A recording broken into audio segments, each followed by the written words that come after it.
En 1942, la conférence de Wannsee planifie en Allemagne la solution finale, c'est-à-dire l'extermination des populations juives à travers toute l'Europe. Le chef du gouvernement Pierre Laval, avec l'accord de Philippe Pétain, propose aux Allemands de livrer les populations juives de la zone sud, enfants compris, alors que ces derniers ne les réclament pas.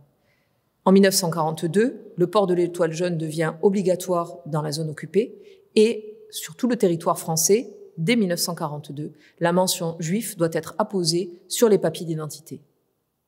Stigmatisés, privés de moyens économiques et d'espace public, les Juifs sont isolés et vulnérables. Les 16 et 17 juillet 1942 se déroule la rafle du Veldiv avec l'arrestation de près de 13 000 personnes en région parisienne, dont un tiers d'enfants, qui sont regroupés au Vélodrome d'hiver avant d'être déportés vers Auschwitz-Birkenau. Partout à partir de 1942, les rafles et les déportations se multiplient et visent désormais aussi les Juifs de nationalité française. En Haute-Garonne, la plus importante rafle a lieu le 26 août 1942 et elle vise 170 personnes, dont 44 enfants.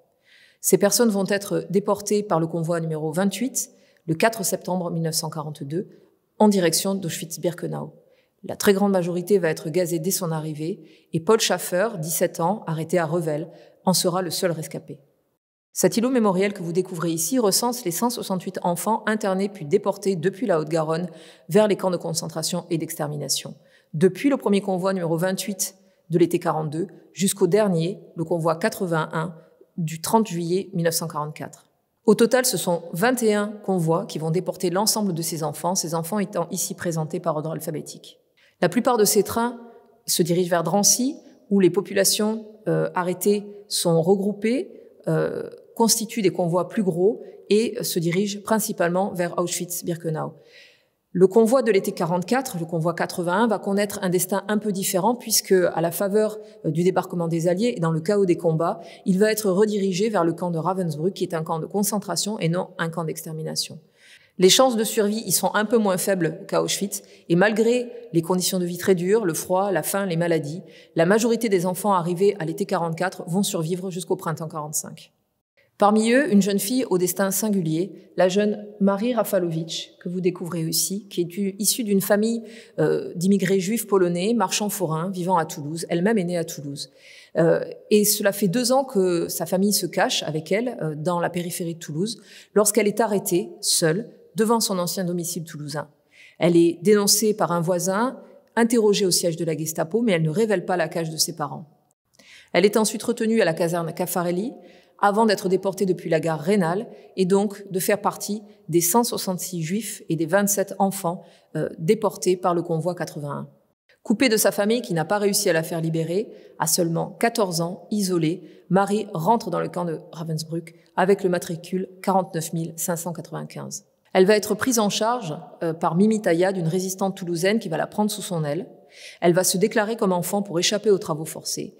Et malgré les mauvais traitements, malgré la faim, malgré la dureté des conditions de vie de Ravensbrück, elle va survivre jusqu'à l'évacuation du camp en janvier 1945, devant l'arrivée des troupes soviétiques, et donc va être évacuée vers le camp de Bergen-Belsen, d'abord à pied, puis en wagon découvert. Le camp de Bergen-Belsen est lui-même libéré en avril 1945, mais il est devenu un mouroir dans lequel Marie est elle-même atteinte de dysenterie.